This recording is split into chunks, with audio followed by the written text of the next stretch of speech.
श्रीकृष्णाय वयं नुमः।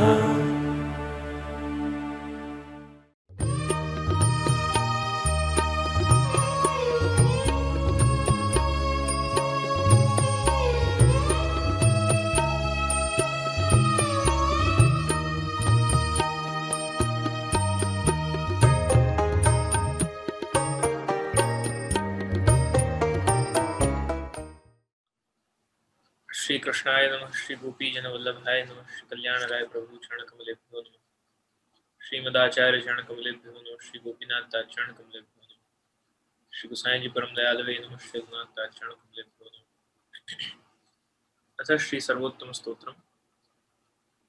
प्राकृत धर्मानाश्रय प्राकृतं किल धर्म रूपमिति निगम प्रतिपाद्यं तच्चुद्धं साकृतिस्तौमि कलिकाल तमश्चन्न दृष्ट्वा विदुषामपि सम्प्रत्य विषयस्तस्य माहात्म्यं समकुर्वन्ति दयया निजमाहात्म्यं करिष्यन् प्रकटं हरि मान्या यदा तदा स्वास्यं प्रादुर्भूतं चकारहि तदुक्तमपि दुर्बोधं सुबोधं स्यात् यथा तथा तन्नामाष्टोत्तरशतं प्रवक्ष्याम्यखिलादर ऋषिरग्निकुमारस्तु नाम्नां छन्दो जगत्यसो श्रीकृष्णास्यं देवता च बीजं कारुणिकः प्रभु विनियोगो भक्तियोगः प्रतिबन्धविनाशने कृष्णाधरामृता स्वाद सिद्धिरत्र न संशयः आनन्दः परमानन्दः श्रीकृष्णास्यं कृपानिधि दैवोद्धार प्रयत्नात्मा स्मृतिमात्रार्तिनाशनः श्रीभागवत गूढार्थ प्रकाशन परायण साकार ब्रह्मवादेक स्थापको वेदपारः मायावाद निराकर्ता सर्ववादी निरासकृत् भक्तिमार्गाब्जमार्तण्डः श्रीशुद्धाधृतदीक्षमा अंगीकृत्यैव गोपीश वल्लभे कृतमानवः अंगीकृतो समर्यादो महाकारुणिको विभुः अधेयदानदक्षश्च महोदार चरित्रवान् प्राकृतानुकुलव्याज मोहितासुरमानुषः वैश्वानरो वल्लभाख्यः शत्रुको हितकृत्सकाम् जनशिक्षा कृते कृष्ण भक्ति कृन्निखिलेष्टः सर्वलक्षण संपन्न श्रीकृष्ण ज्ञानदो गुरु स्वानंद तुंदिल पद्म हृदायत विलोचन कृपादृष्टि संहृष्ट दास दासी प्रिय पति दोषदपात संतुष्ट भक्त सेवित सुरसेव्यो दुराराध्यो दुर्लभी सरोध उग्र प्रतापो वाक्सीधु पुरीताशेष सेवक श्री भागवत पीयूष समुद्र मतन क्षम तत्सारभूतराशस्ते भावपूरित विग्रह सान्निध्य मात्र दत्त श्री कृष्ण प्रेमाभिमुक्तिः रासलीलैकतात्पर्य कृपये तत्कथाप्रद विरहानुभवैकार्थ सर्वत्यागोपदेशः भक्त्याचारोपदेष्टा च कर्म मार्ग प्रवर्तक यागादौ भक्ति मार्गैक साधनत्वोपदेशक पूर्णानंद पूर्णकामो वाक्पते विबुधेश्वर कृष्णनाम सहस्रस्य वक्ता भक्त परायण भक्त्याचारोपदेशार्थ नाना वाक्य निरूपक स्वार्थोजिताखिल प्राण यस्तादृशवेष्टितः स्वदासार्थ कृताशेष साधन सर्वशक्तिः भुवि भक्ति प्रचारैक कृते स्वान्वय कृत्पिता स्वशेषाशेष स्वामात्म्यं स्मयापहम् पतिपार लौकिकैकदानकृत् निगूढहृदयोऽनन्य भक्तेषु ज्ञापिताशय उपासनादिमार्गादि मुग्धमोहनिवारक भक्तिमार्गे सर्वमार्ग वैलक्षण्यानुभूतिकृत् प्रदक्षिणमार्गोपदेष्टा श्रीकृष्ण हार्दवे प्रदीक्षानिकुञ्जस्थ लीलारसस्फूरितः तत्कथाचित्तचित्तस्तद्विस्मृतान्यो व्रजप्रियः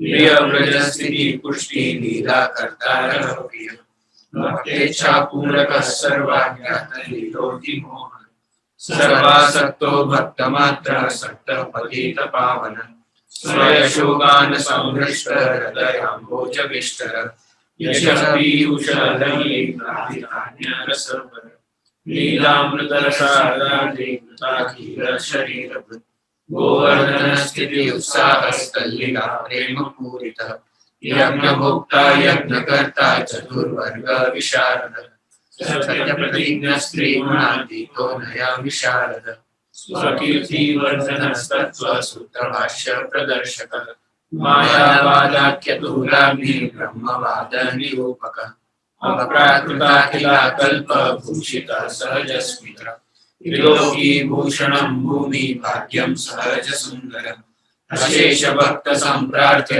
चरणाब्जरजोधन इत्यानंद निधे प्रोक्तं नाम्नामष्टोत्तरं शतम् श्रद्धा विशुद्ध बुद्धिर्यः पठत्यनुदिनं जनः सततेकमनः सिद्धिः मुक्तां प्राप्नोत्य संशयः तदप्राप्तो वृथा मोक्षस्तदाप्तो तद्गतार्थः ततः सर्वोत्तमं स्तोत्रं जप्यं कृष्णरसार्थिभिः इति श्रीमदाग्निकुमार सर्वोत्तम स्तोत्र।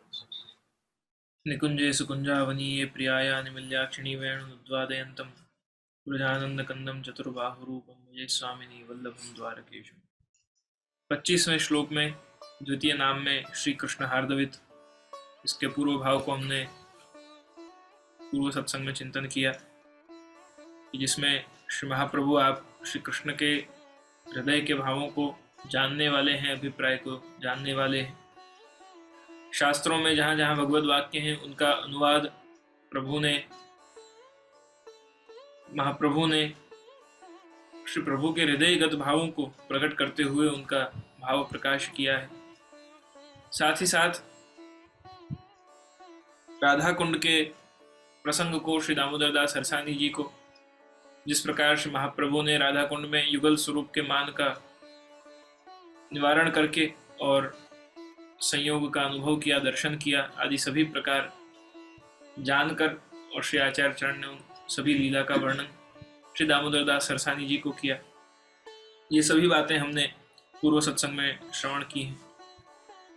आगे भाव यह प्रकट करते हैं, श्री कृष्ण के हृदयगत अभिप्राय को आप भली भांति जानते हैं। भाव यह है कि यदि श्रीमद् भगवद गीता जी में वर्णन किया गया शरण मार्ग शुद्ध पुष्टि भक्ति के शरण मार्ग की तुलना वाला होता तो जिस प्रकार शुद्ध पुष्टि भक्ति का फल श्री कृष्ण के रसमय विग्रह में साक्षात स्वरूप संबंध फल रूप का ही वर्णन किया जाता है। जैसा कि आपने कहा, हम त्वाम सर्व पापेभ्यो मोक्षयिष्यामि मा शुच। हे अर्जुन, तू मेरी शरण में आ, मैं तुझे सब पापों से छुड़ा दूंगा। यहाँ कहने का आशय यह है कि भगवत गीता में जो भगवान ने शरण मार्ग प्रकट किया उसमें और पुष्टि मार्गीय शरण मार्ग में जो भिन्नता या विलक्षणता है उसका अभिप्राय यह है, उसका कारण यह है कि एक भगवत गीता में वर्णित शरण मार्ग पुष्टि मार्गीय शरण मार्ग से तुलना में अलग है। इसका कारण यह है भगवान के साक्षात संबंध का, भगवान श्री कृष्ण से साक्षात संबंध का जो फलरूपता है वो पुष्टि भक्ति की शरणागति देती है। वहां प्रभु केवल रक्षक बनते हैं, मोक्ष के कारण बनते हैं, मोक्ष देने वाले बनते हैं। यहाँ स्वयं प्रभु प्राप्त होते हैं। ये दोनों भिन्नता है, एक दाता बनते हैं और एक स्वयं अपने आप को दे देते हैं। इतना भेद दोनों में बताया। तू मेरी शरण में आ, मैं तुझे सब पापों से छुड़ा दूंगा। अतः गीता के शरण मार्ग का फल पाप निवृत्ति द्वारा मोक्ष है, यानी हमारे पापों का निवारण हो और मोक्ष की प्राप्ति हो, क्योंकि मोक्ष ही पाप निवृत्ति द्वारा ही मोक्ष की प्राप्ति हो सकती है। जब तक पाप है तब तक मोक्ष कैसे मिलेगा। तो वो भगवत गीता में जो शरण मार्ग बताया भगवान ने, उसका ये तात्पर्य बनता है। अतः गीता के शरण मार्ग का फल पाप निवृत्ति द्वारा मोक्ष है और पुष्टि मार्गीय शरण का फल कृष्ण लीला प्रवेश है। भगवान श्री कृष्ण की लीला में साक्षात प्रवेश प्राप्त करना, उसका अनुभव करना, उसका दर्शन करना, उसका अंग बन जाना भगवत लीला का, यह पुष्टि शरणागति का परम फल है। इस प्रकार श्री कृष्ण के हृदय के अभिप्राय को आप श्री महाप्रभु श्रीमद आचार्य चरण ही जानते हैं। भगवान श्री कृष्ण जिसका जैसा अधिकार होता है उसे वैसे साधन का उपदेश देते हैं। अर्जुन को मर्यादा पुष्टि में अंगीकार किया है, अतः अर्जुन में मर्यादा और पुष्टि दोनों ही अंश हैं। ऐसा जानकर मर्यादा और पुष्टि दोनों के साधन समाधान के लिए शरण गमन पाप नाश का साधक होता है। इससे मर्यादा अंश की पुष्टि की और पाप का फल जो शोक, उसके निवारण में किसी दूसरे साधन को न बताकर स्वयं ही जो साधन रूप बने, इससे पुष्टि अंशता को जनाया।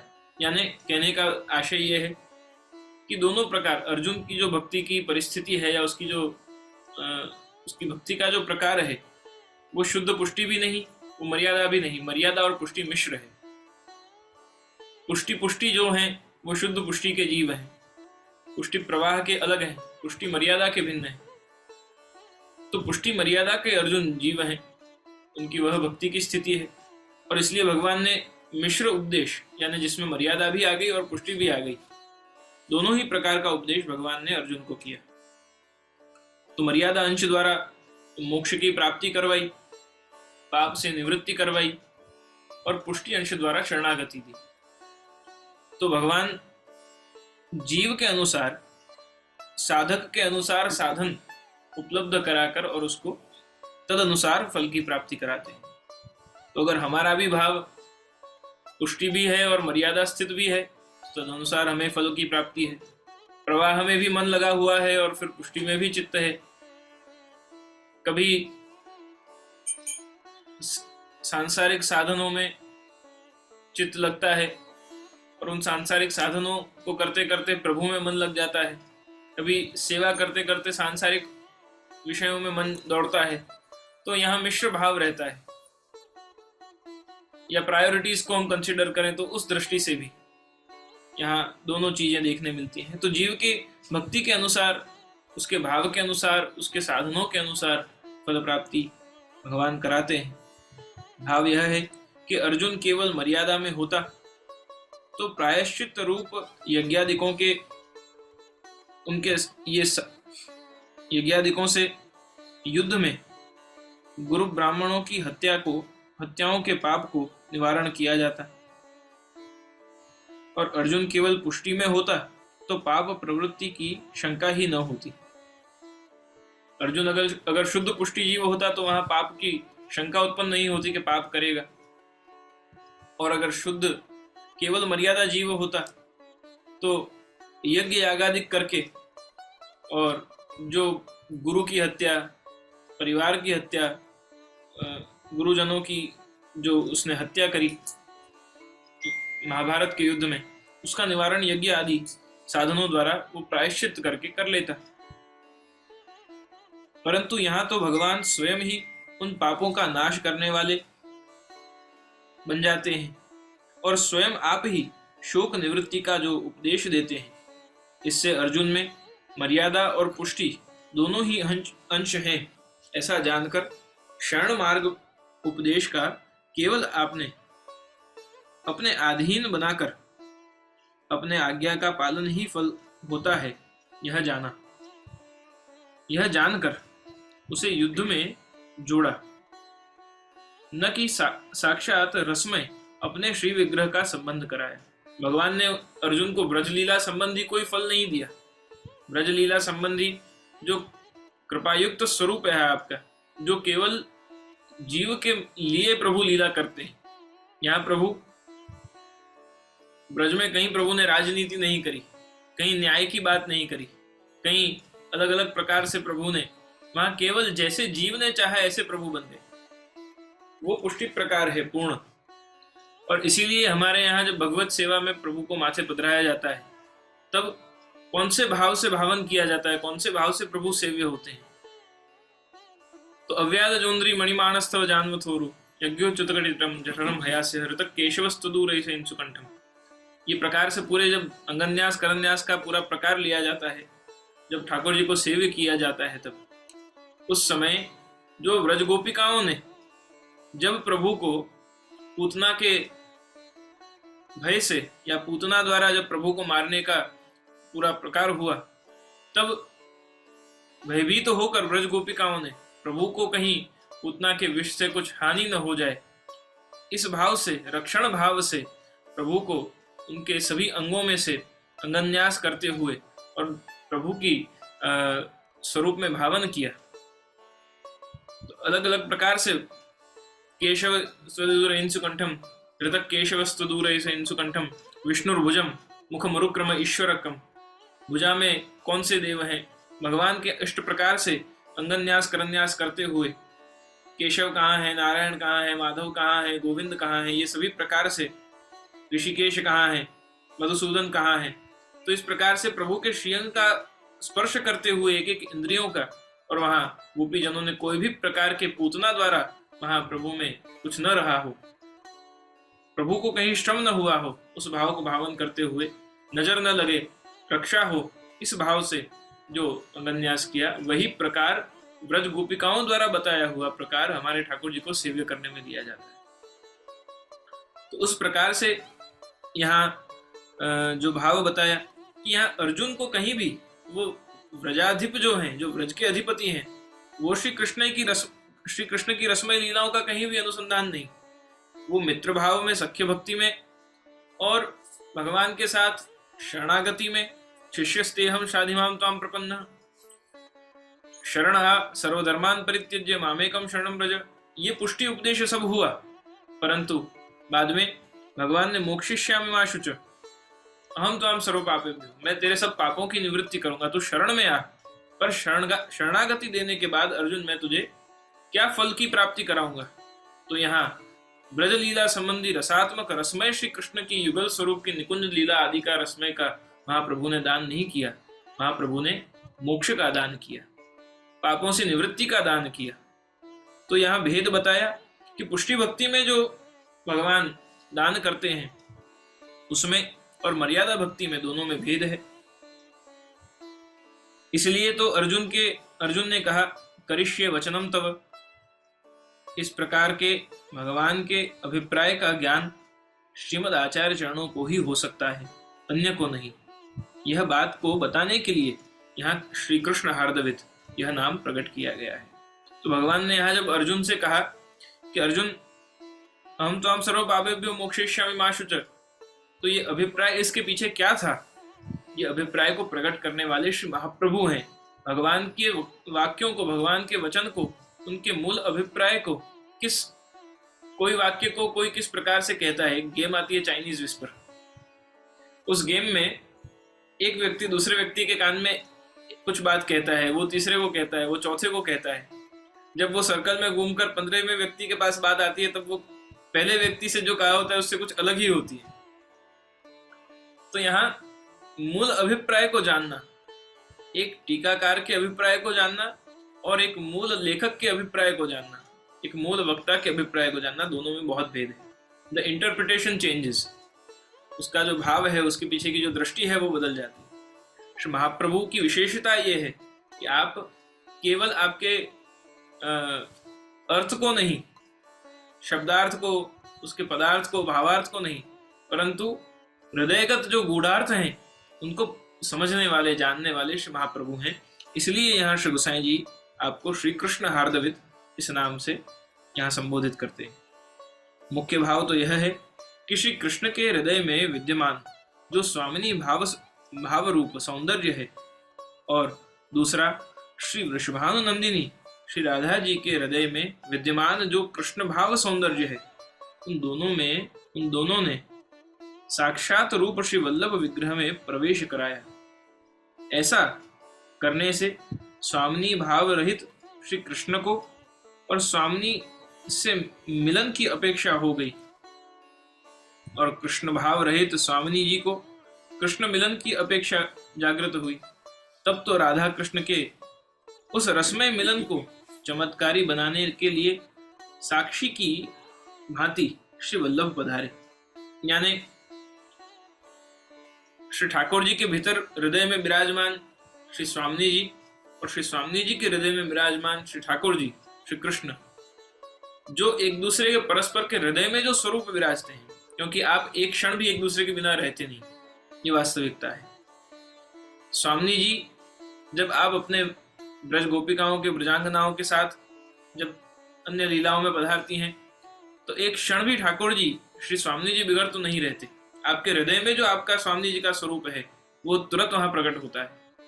और ऐसे ही श्री ठाकुर जी के बिना स्वामी जी नहीं रहते, तो आपके हृदय में जो स्वरूप विराज रहे हैं वो स्वरूप जब दोनों के हृदयगत स्वरूप प्रकट हुए और वो दोनों स्वरूप एक हुए, तब जाकर श्री आचार्य चरण का स्वरूप बना, श्री वल्लभ महाप्रभु का स्वरूप बना। तो विप्रयोग अग्नि से, यानी एक दूसरे के विप्रयोग में जो स्वरूप प्रकट हुआ, वो स्वरूप का संयोगात्मक रस जो है वो श्री वल्लभ है। तो इसलिए श्री राधा कृष्ण के उस रसमय मिलन को चमत्कारी बनाने के लिए साक्षी रूप में दोनों को पुनः मिलन कराने हेतु हृदय से जो प्रकट हुए दोनों, उनके मूल को वापस एक रस बनाने के लिए संयोग कराने, ताप निवारण करने, मान निवारण करने और संयोग कराने हेतु श्री महाप्रभु आप साक्षी रूप में प्रकट हुए। आपको देखकर दोनों युगल स्वरूपों की रसमय केली द्विगुणित हो उठी। यानी एक उत्सव होता है और एक महोत्सव होता है। तो उत्सव हो रहा था वहां श्री महाप्रभु के पदार्थ दोनों युगल स्वरूप के मिलन में जो आनंद था वो द्विगुणित हो गया और अपने अपने विजय की कला का दिव्य दर्शन प्रदर्शन करने लगे। आपसे लज्जा तो थी ही नहीं, क्योंकि आप भी निज स्वरूप हैं। श्री महाप्रभु से ये एक और बात विशेष है कि रसमय लीला में गुप्तता ज्यादा रहती है, पर आप श्री महाप्रभु तो स्वयं के हृदय के प्रकट स्वरूप हैं, तो वहां कोई प्रकार का आच्छादन नहीं। तो इसलिए श्री महाप्रभु से कोई प्रकार की लज्जा नहीं। जो अपने निकटतम होते हैं उनसे किसी प्रकार का भेद लज्जा नहीं रखी जाती। इसलिए दान के पदों में आता है, मोहन कंचन कलशिका लीनी शीश अवतार।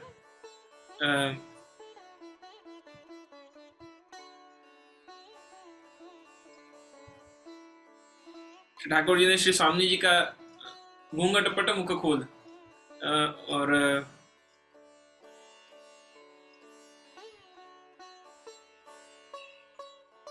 मानो चंद घटा की ओल।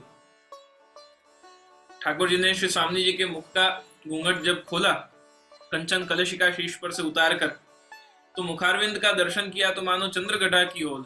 पूर्णिमा का चंद्र भी फीका पड़ जाए जिसके सामने, ऐसे मुखारविंद का दर्शन श्री स्वामी जी का किया। तो ये जो यहाँ युगल स्वरूप का पूरा रसमय भाव है, उसमें श्री आचार्य चरण से कोई भेद नहीं, कोई लज्जा नहीं, कोई पर्दा नहीं। तो इस प्रकार श्री वल्लभ महाप्रभु में तीनों स्वरूप विराजते हैं। प्रथम श्री कृष्ण हृदयगत स्वामिनी भाव, यानी श्री कृष्ण के हृदय में जो स्वामिनी भाव है वो स्वरूप श्री महाप्रभु का है। द्वितीय श्री स्वामी जी के हृदय में जो श्री कृष्ण विराजते हैं, श्री ठाकुर जी विराजते हैं, वो भाव श्री महाप्रभु में विराजता है। और तृतीय स्वरूप साक्षी भाव, जिसका हम इन तीनों स्वरूपों का चिंतन आनंद परमानंद श्री कृष्णास्य, ये तीनों नामों द्वारा 35 नामों के विभाग से इस सर्वोत्तम जी में हम कर रहे हैं। तो तीनों प्रकार के नाम ये श्री सर्वोत्तम जी में इन तीनों स्वरूपों के वर्णन करते हुए नाम का हम क्रमशः दर्शन करते आए हैं। अतः आपको तृतीयात्मक रूप कहा जाता है। तीन स्वरूप वाले, तीन रूप वाले आप श्री महाप्रभु, और इसी से यह सिद्ध हो जाता है कि आप श्री कृष्ण के हृदय हार्दवित हैं। यह भाव श्री महाप्रभु जी के ध्यान के सौंदर्य पद्य में स्पष्ट हो जाता है। सौंदर्यम निजरद गतम प्रकटितम, इस प्रथम पद में ही सौंदर्यम निज हृद गतम, निज किसके निज हृद, निज हृद का अर्थ हुआ निज हृदय। तो श्री स्वामी जी के हृदय में विराजमान श्री कृष्ण रूप सौंदर्य और श्री ठाकुर जी के हृदय में विराजमान श्री स्वामी रूप सौंदर्य प्रकटितम, वो प्रकट हुआ किसके रूप में, तो श्री महाप्रभु के रूप में। स्त्री गूढ़ भावात्मकम, ठाकुर जी के हृदय में स्त्रीगूढ़ भाव है और श्री स्वामी जी के हृदय में पुंरूप गूढ़ भाव है। रूपम तत्त्रितयात्मकम परम अभिध्येयम सदा वल्लभम। ऐसे त्रितयात्मक स्वरूप, त्रिदलात्मक स्वरूप श्री महाप्रभु को हम सदा, हमारे वो ध्येय हैं, हमारे ध्यान में हम जिनको सदा धारण करते हैं, ऐसे ये त्रिदलात्मक स्वरूप श्री महाप्रभु का यहाँ वर्णन किया। इस प्रकार शरण के उपदेश में भगवान के अभिप्राय को जानकर रसमय पूर्ण पुरुषोत्तम श्री कृष्ण का पुष्टिमार्गीय फल लीला में, रास लीला में ही आपका सदा हृदय रहता है।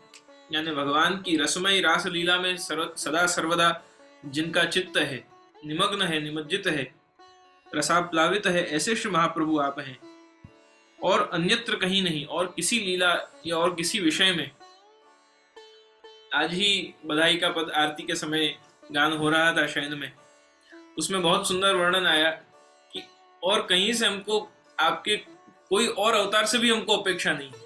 गोपीजन क्या भाव प्रकट कर रहे हैं कि ठाकुर जी हमको आपके, आप भले नरसिंह अवतार ले लो, आप भले परशुराम अवतार ले लो, आप भले बुद्धा अवतार ले लो, आप मत्स्यावतार ले लो, हमें आपके कोई अवतार से अपेक्षा नहीं, सब आपके ही रूप हैं। आप जो अवतार नहीं लेते वो भी आपके रूप है, हम ये भी जानते हैं, परंतु हमें किसी और आपके अवतार से, आपके किसी और आकृति से हमें कोई मतलब नहीं, हमें केवल और केवल मोहन रूप से मतलब है। तो ये जो भाव है अनन्यता का, वो कौन से मोहन, कौन से ठाकुर जी से, जो रास आदि लीला करने वाले हैं। तो रास की जो रसमय लीला हैं वो सदा सर्वदा जिनके हृदय में विराजती हैं, ऐसे यह भाव को प्रदर्शित करने हेतु, बताने हेतु, प्रकट करने हेतु स्वयं श्रीमद आचार्य चरण भी साक्षात पुष्टि लीला रस में निमग्न हो गए। यह बात बताने के लिए यहाँ अगला 74th नाम यहाँ श्री गोसाई जी आप प्रकट करते हैं। प्रतिक्षण निकुंजस्थ लीला रससु पूरित है। प्रतिक्षण यानी हर क्षण में जो निकुंज की रसमयी लीला में रसपूरित, रस से, उस निकुंज लीला के रस से भरे हुए हैं, ऐसे श्री महाप्रभु आप हैं। रोम रोम रस झलके, वो कौन सा रस है? अंग अंग प्रति भावन के भूषण वृंदावन संपत्ति अंग अंगे। तो वृंदावन संपत्ति, वृंदावन के निकुंज का जो परम रस है, ऐसा आपके बहुत रसात्मक आपके ये नाम है। तीनों ही पृथक क्षण मार्गोपदेष्टा, श्री कृष्ण हार्दवित और निकुंज प्रतिक्षण निकुंजस्थ लीला रस सुपूरित है। ये तीनों नाम बहुत ही रसात्मक नाम है। तो इन नामों का आगे चिंतन करते हुए अगले नाम का चिंतन कल के सत्संग में करेंगे और आपके उस रसमय स्वरूप का चिंतन कर धन्य होंगे। दृढ़ चरणन केरो भरोसो, दृढ़ चरणन केरो, श्री वल्लभ नख चंद्र छटा बिना, सब जग माज अंधेरो भरोसो, दृढ़ चरणन केरो, साधन और नहीं आकली में, जासो होत ही वे, सूर कहा कहे द्विविधा धरो, बिना मोल को चेरो भरोसो, दृढ़ चरणन केरो, दृढ़ चरणन केरो भरोसो, दृढ़ चरणन केरो। श्री वल्लभा जी की जय। श्री साईं जी परम दयाल की। श्री अदुनाथ जी महाराज।